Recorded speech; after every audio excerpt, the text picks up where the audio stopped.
on the win. What's this offense capable of? You talked about being the number one offense in football this year.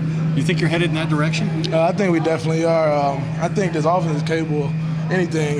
We're so versatile. We have so many playmakers. We're so deep at every position. So it's like you got to pick your poison. Do you feel like you guys are playing the best football you've played since 2016 when you and Dak were rookies? I think we're playing good football right now. I think we're winning football games, but I want to see us go out there and finish. I want to see us go out there and really blow somebody out. I think in the past couple of weeks we were in a situation where, it could have either, we could kind of let off the gas pedal and still win comfortably, or we can just go ahead and choke them out. So, I want to see us go out there and choke guys out.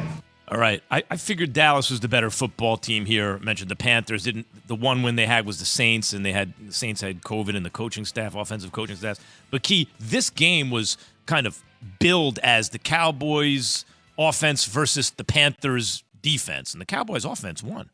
Cowboys' offense is legit. It's probably one of the top 4 offenses in the National Football League as far as playmakers, explosiveness, things that they can do. They may not be as explosive as Kansas City. They may not be as explosive at times as Buffalo, but they're certainly a team that can put up a lot of points when healthy. You look at Kansas City, you look at Buffalo, you got Dallas there, and I'm thinking of one other team. Rams? The Rams, well, not yesterday. Arizona? Arizona, the Rams. So when you talk about teams that could high volume, they certainly fit up there because across the board from the receiver position, tight end position, quarterback and running back, they're deep. Offensive line is stout. That only allows your defense to get better. It allows guys like Micah Parsons and Diggs, young guys, to grow. When you look at them, they're going to be a team to be reckoned with. It's going to come down to the end for this Dallas Cowboy team. They're going to, in my opinion, they're going to run away with this division. They're going to get a really good seeding in the playoffs.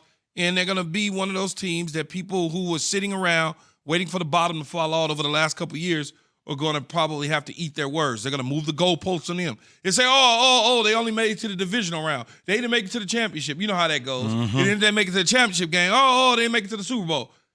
They're a really good football team, Jay. They are a really good football team. Man, and Trayvon Diggs is emerging into a defensive MVP candidate. It's just – he's had 5 interceptions thus far in the season. It's 2 yesterday in the game against Sam, 1 that we returned for a TD. You have to give a big shout out to Dan Quinn and what he's been able to do with this defense, because we always talked about their offense having the ceiling to be prolific, but if their defense could be marginal, and their defense being that with Trayvon Diggs, second-year cornerback, it's special. When you could run the football the way that they ran the ball yesterday with a mix between Pollard and Ezekiel Elliott, who rushed for about 143, 44 yards, that's portable. You could take that on the road and travel with that. When the weather starts to change, when you come play the Giants in MetLife Stadium, that travels. When you decide to go to a Green Bay, that travels. That is the key to having success on a team. Is Dallas a more souped-up version of the Cleveland Browns? No, because the quarterback is better. Well, that's what I said. It's Dallas, more of a souped-up version because the quarterback is better. Exactly, that's what I'm saying. But run options, think about Nick Chubb, Kareem Hunt, right? How Tony Pollard, Ezekiel Elliott, similar, wide receivers. I know OBJ is at a high clip, but I'm just saying it's similar when you think about the two.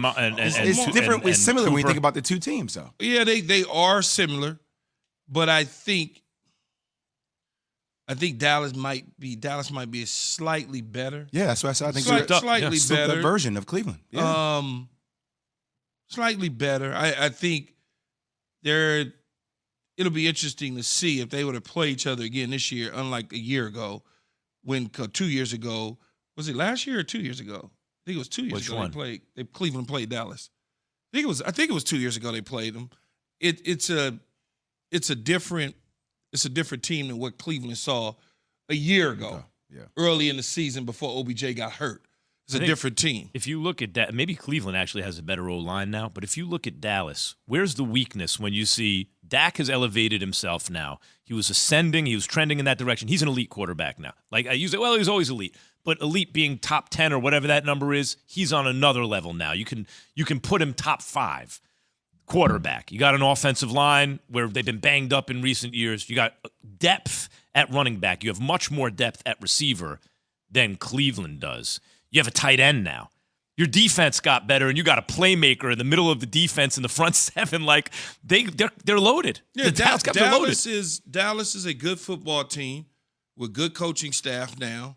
I think Mike McCarthy's done a tremendous job. But when you add Dan Quinn to the equation, you get a former head coach who's gone to a Super Bowl, who's been to Super Bowls as defensive coordinators. He understands what it is from a defensive standpoint. The offense was never a problem. It was always what the defense was going to be. Is this defense going to give up 40 points, or are they going to hold people to under, 20 points? Is that what we're going to – if they can do that, the Cowboys are going to be an interesting out in the NFC. Yeah, I would say, Max, to answer your question, the only hiccup I would see that I would – and I'm not saying it's going to pan out this way, but I would pay attention to it more is in critical game situations, clock management by McCarthy. Well, like the details of how he handles those type of scenarios will be fascinating. That's going to be important because when you play the good teams, like what the Cowboys have shown so far to me, play a bad team, they beat them up, the Eagles, right?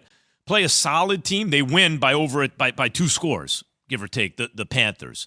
Play good teams, it's close. They lost barely to the Bucs. They beat the Chargers barely, right? Like these are close games, and those kind of critical late game decision-making moments are going to be big. Yeah, he didn't make any bad decisions in the Chargers game. They won. He didn't make any bad decisions in the Bucs game, and they should have won. So right. I don't just because he didn't call a timeout to get 3 more points on the board doesn't make – I'm not going to put him in a position as a bad game manager. I know that narrative was floated out there over a week ago. Oh, well, listen, you can't – it's like – you're looking for a reason for him not to be successful. And that is not the way you should be viewing the games. That is true. I mean, when people feel like the media is negative, it's because perfection is not interesting, right? So to tell a story, you're looking for the weaknesses, the moments where, or the parts where maybe they don't come up big enough, and so they might fail. That's part of the story.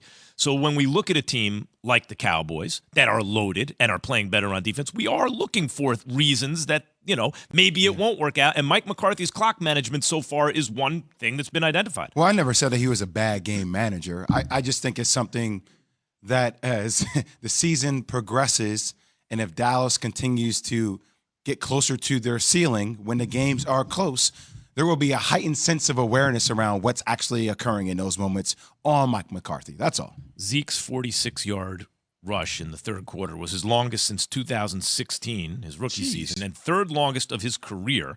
Stats Incredibles brought to you by My Computer Career, training for a better life. We are asking on the Dr. Pepper call-in line, 888-SAY-ESPN, 729-3776, which team had the most impressive win on Sunday? Solomon in Los Angeles. You're on with Keyshawn, J. Will, and Max, ESPN Radio. Solly, man, you up? Hey, guys.